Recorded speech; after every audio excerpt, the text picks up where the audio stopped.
Today we're comparing the Capital One Venture with the Venture X. We'll look at the annual fees, current elevated intro bonuses, and some of their best features. Big favor, hit the like button to help with the algorithm, and if you know someone that's on the fence that's not sure on which card to get, then share this with them. Starting off, we have annual fees and credits. Even though they are different, they kind of end up in the same range. For the Venture, you have a $95 annual fee, and that's pretty much it. Pretty much your standard entry-level travel card. With the Venture X, you have a $395 annual fee, but you have a lot of things helping you. This includes a $300 annual travel credit through Capital One Travel. If you're going for either of these cards, then you're traveling, making the credit pretty easy to use. All you need to do is book through Capital One Travel and you're good to go. Accounting for this, $395 minus $300 means that you have a $95 effective annual fee before the anniversary bonus. Pretty much exactly the same range as the Venture. One cool feature of the Venture X is that you get 10,000 miles every card member anniversary, in year 2, 3, and onwards. This is worth $100 towards travel, but potentially more.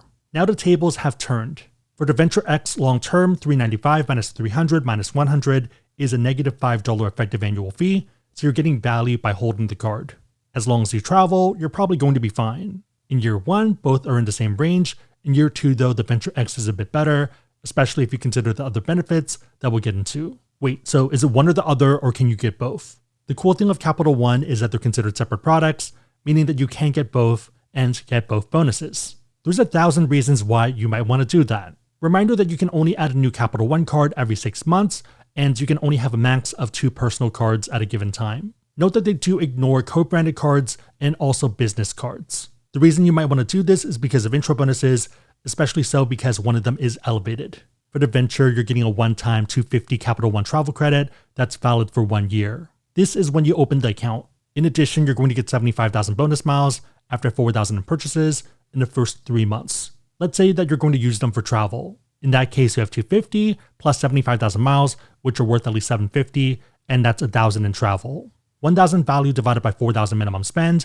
is 25% return on spend. The value can go up a lot more if you're transferring your miles to partners, but we'll get into that in the middle. For the Venture X, it's 75,000 bonus miles after 4,000 in purchases in the first 3 months. Pretty much the same, but without the 250 travel credit. Doing the math there, that 750 divided by 4,000 minimum spend is 18.75% return on spend.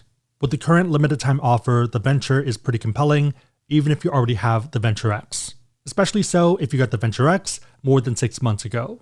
On that note, if you want to learn about these 2 cards or pretty much any other cards out there and you want to support the channel, we do have links on the website, AskSebby.com, and also down below in the description box. Make sure the links are competitive, but otherwise it is a huge way to support the channel, so thank you in advance. Another interesting area is multipliers. There's differences, but also a lot of overlap.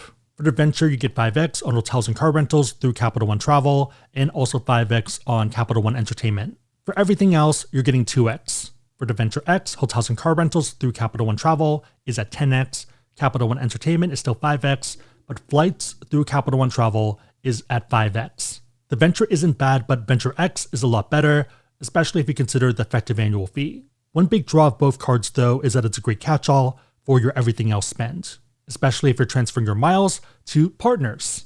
As of filming, Capital One has more than 15 of these options. For a lot of them, it's going to be 1,000 Capital One miles to 1,000 partner ones.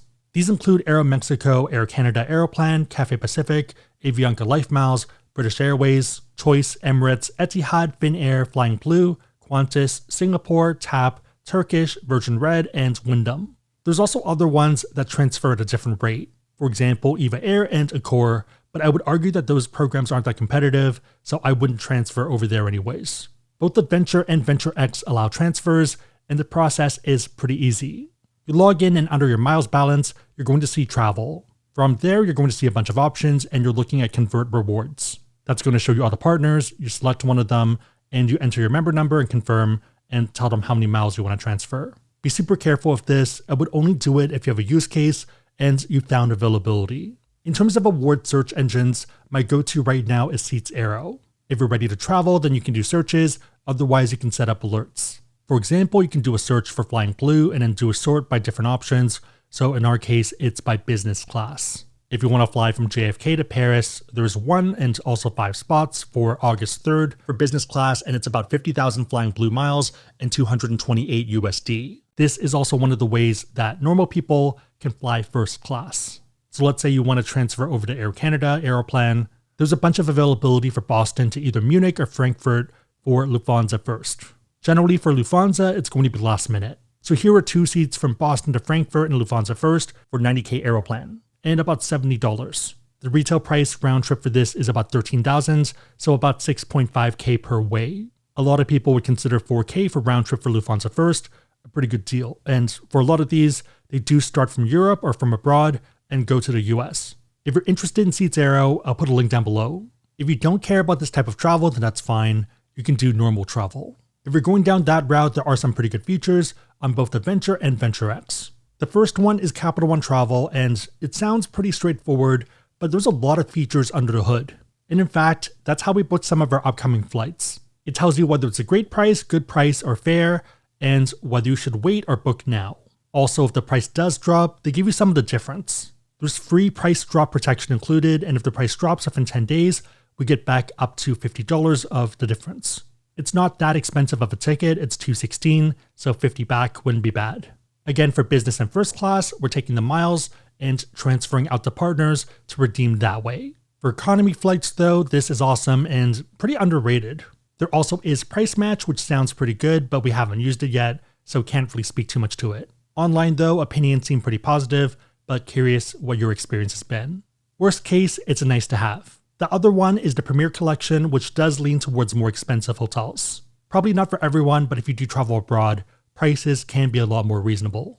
Here you generally get $100 experience credit, daily breakfast for 2, and other features like early check-in, late checkout, and room upgrades.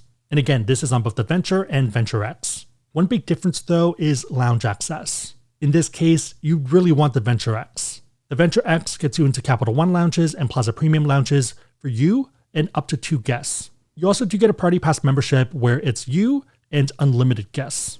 The reason for this is because unlike a lot of other cards, the Venture X doesn't state a limit. Capital One has confirmed that it's unlimited for Party Pass, and there are data points of people bringing in 5 to 9 people without issue. I think it just depends on lounge capacity more than anything. One other benefit is you can add up to 4 authorized users, and they also get access to Capital One lounges, Plaza Premium lounges, and also Party Pass. This is perfect if you have immediate family that you trust, and a great way to convince your player 2 that you're not crazy and that credit cards can make sense. Most of us start somewhere before getting here. I've also seen people add mother and father-in-laws, but obviously be careful and it depends on your dynamic. The Venture does have complimentary visits, but it's very limited, and it also ends December 31st, 2024. Also, no priority pass. Main takeaway, both of these are solid cards. Long term, I'd probably keep the Venture X, but if you're on the fence, or if you've already gone the Venture X, then it might make sense to get the Venture. Again, if you want to learn about cards, we have links on the website, AskSebby.com, and also down below in the description box. If you made it to this point, leave a champagne bottle emoji in the comments down below, and I'll try to heart it and also respond. 3 questions. Number 1, what's your game plan? Number 2, how would you use the miles? And number 3, who would you add as an authorized user? Would you go as far as adding a cousin or a friend, or is that a bit too much? Let me know and everyone else know in the comments down below. Big favorite, thumbs up, share this with a friend, but otherwise hope you liked it. See you next time.